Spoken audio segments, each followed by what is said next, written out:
Village family.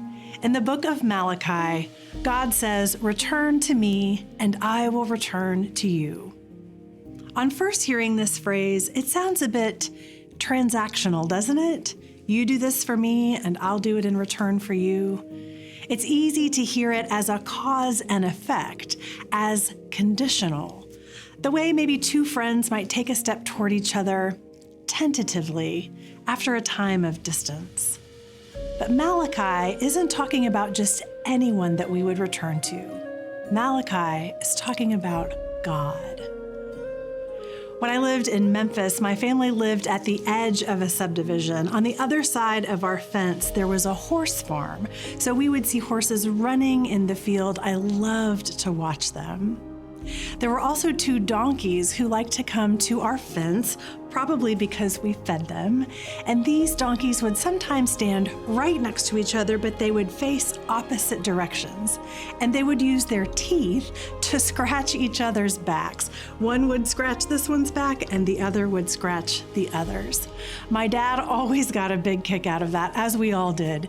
And he would say, "I'll scratch your back if you scratch mine."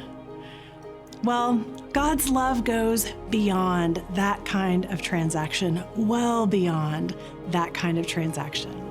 In Malachi, we're reminded that God says, "Return to me, and I will return to you." The difference about this kind of promise, the difference about a relationship with God, is that God is always there, always ready to welcome us back when we've been away, always ready to return to us, always ready for us to return to God. So I wonder, in times when you feel distant from God, how do you return? This Advent season invites us to refocus our lives as we anticipate the coming of the Christ child.